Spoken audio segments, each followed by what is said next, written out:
needless to say, I'm always pleased when we win, and I've been really challenging us to try to figure it out defensively and get more just engaged and active. And I thought they tried to do that tonight, especially in the first half. I thought John Newman looked like John Newman again. Defensively, got his hands on a lot, and our deflections were better. So you hold somebody under 50, I'm going to be happy. That's the truth of it.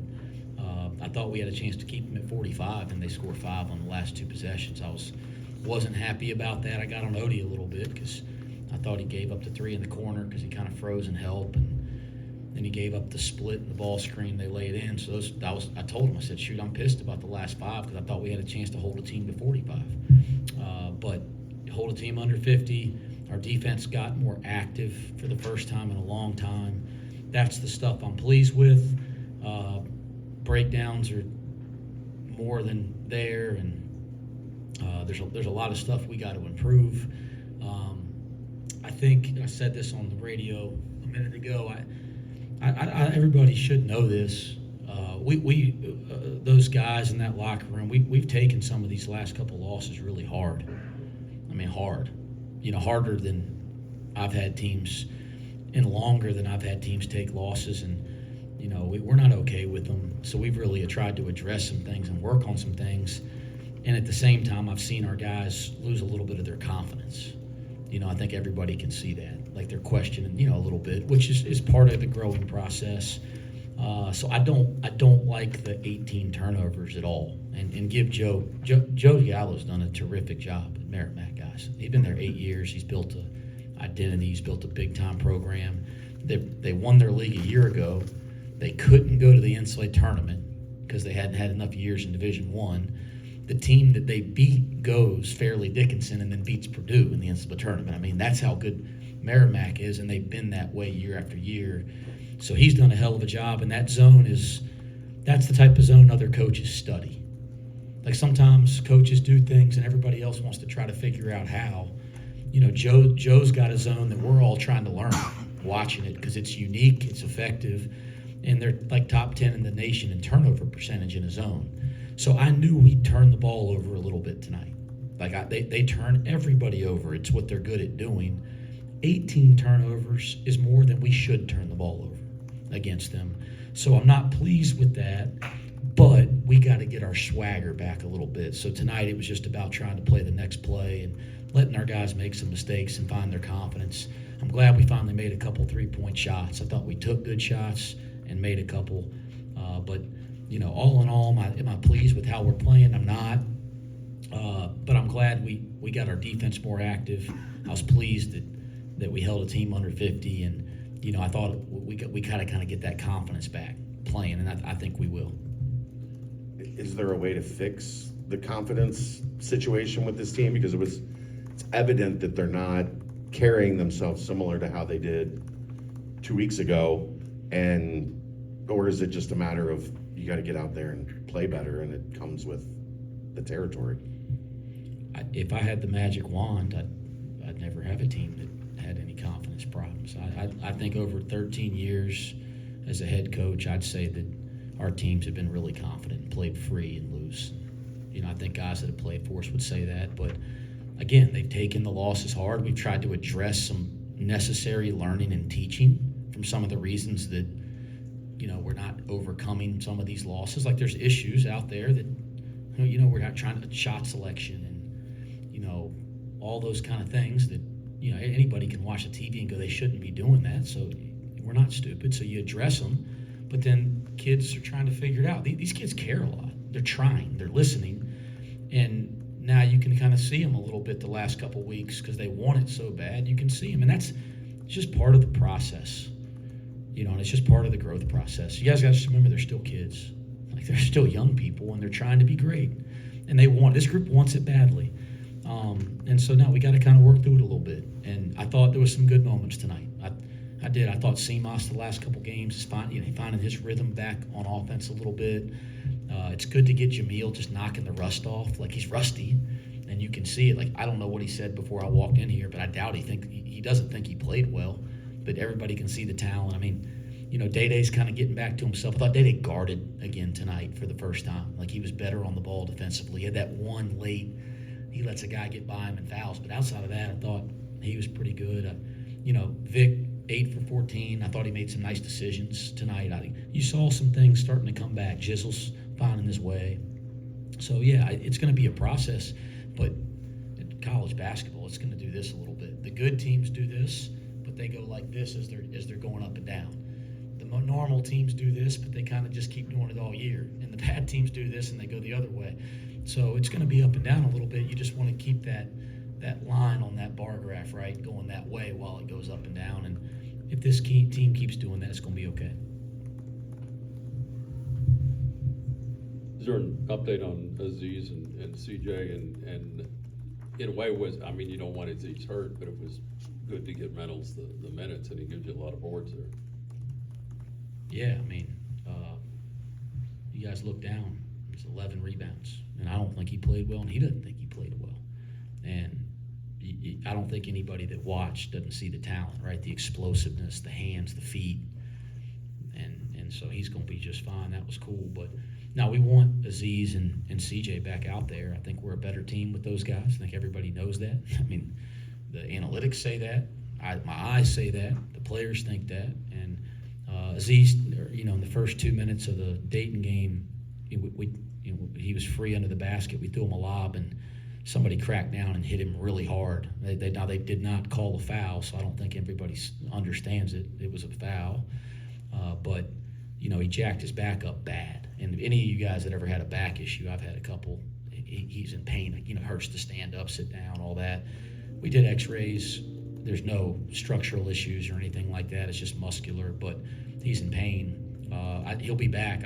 I just don't know if it'll be tomorrow, the next day, after. I don't know. So it's kind of a day-by-day thing. And CJ pulled his hamstring in the first half against Dayton and then gutted it out in the second half.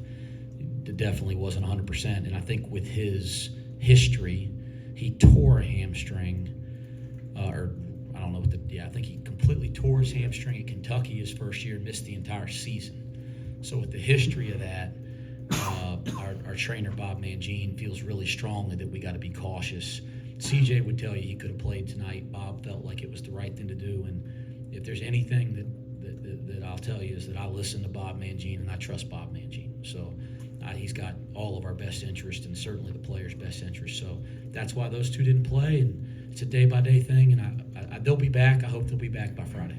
This team led Florida at the half and was only down 6 at Ohio State. So you kind of saw this coming with their style of play. Yeah, and I think anybody should go look at it. There's a pretty controversial play at the end of the Georgetown game. They had a legit. They were in a one-possession game at Georgetown and had a legit chance to win. And there's a controversial play. Joe's press conference, he went crazy about it. If you guys want to go research that, so yeah, they've played 3 high major games. Ohio State, it's a game, and I thought Ohio State played well and had a good plan against their zone. They're beating Florida at the half, and then Florida kind of broke away from them in the second half, and then Ohio State, Florida, and then they had a one-possession game with Georgetown with a chance to win in a controversial play at the end. So I got a lot of respect for Joe Gallo and what he's built, and he's picked to win his league, and he's got a really good chance to do that. There's a good chance you guys will watch this team play in the NCAA tournament. So do I think we did everything like I want to do? No. Am I excited about how we played tonight? No, but I am pleased that we held them under 50, and anytime you beat a team that's going to play in the tournament, most likely, by double figures, that's a good thing. Vic said one of the main reasons for the response after the Xavier and Dayton losses, the guys who have been here know the expectations for this program. Have you kind of seen the guys that have been here set the tone in practice after those losses? Yeah, like I said, that the kids want it as bad as you can want it, and the kids that have been here want it as bad as you can want it. There's kids crying in the locker room after the Dayton game, that have been here. And so it's this isn't a want to type of thing. They can't want it more. They might want it too much. We all might want it too much type of thing. We're trying to learn what it takes as a team, to win on the road or outside of this building against the best teams. And we're trying to build the habits and what we do every day to do that. Like, we got to learn how to defend with the right mentality as a unit for 40 minutes, every single possession. You cannot win on the road in college basketball if you don't have that approach. You cannot win. All right, and so now we're back at home where we're a little more comfortable, but we got to try to build that now. We got to try to build that in practice. So if we get back on the road or as the competition gets better and better, we can't miss an opportunity to work on that. I think our guys are trying to learn what it takes. They can't want it more, but they got to learn what it takes to win. We're learning as a group what it's going to take to win. I hate that we're learning that through losses. I think we're good enough to learn through wins. I'm not making an excuse. But you're going to have to learn. Every group's going to have to learn. And it's not like we got 10 guys in that locker room that played in Final Fours, guys, or won conference championships, right? Like, we got a group that wants to, that has the right mentality. We have talent. We have great kids. They want it. They work at it. But we got to learn as a group what this is going to take. And our returning players are really trying to figure it out because they want to win against the local opponents. They want to win every night. They want to win against the best teams. And we got a lot of big-time games ahead on our schedule. One more? Wes, while you're figuring it out and while your kids are figuring it out, how hard is it to establish an identity if that's important to you? An identity starting with defense or something else? Establishing identity is everything to me. I mean, I don't make excuses. I don't sit up here and make excuses. You guys been around me for 3 years. I'll face the fire, admit when we have wrong, when we have faults. We're not in the excuse business. Nobody wants to hear that crap. Okay, I certainly don't live like that. It's been part of the challenge to creating a real identity is like there's been a lot of changes. I'm not complaining about it, but adding Aziz changes the makeup of the team.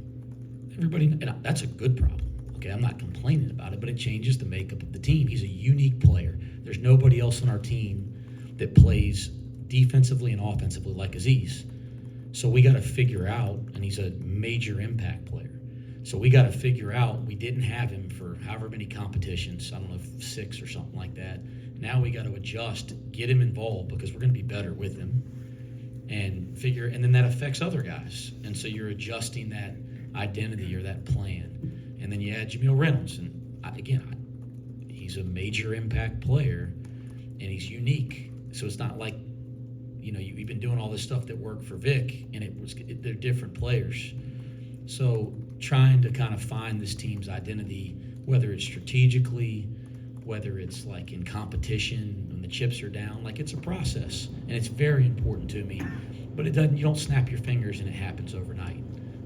And we've been working at that for two years and change, some of the mentality things. And so, guys like John. And I was upset with John's play defensively in the last game because he understands our defensive identity. And he sets the tone for that for this team. And the minute he gets away from being John Newman, that's going to make us take a step back.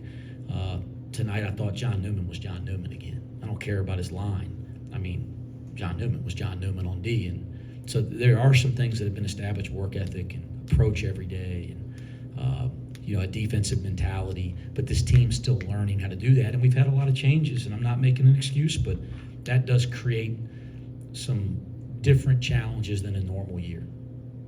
Thanks, Coach. Thanks, Coach. Thanks, Mark.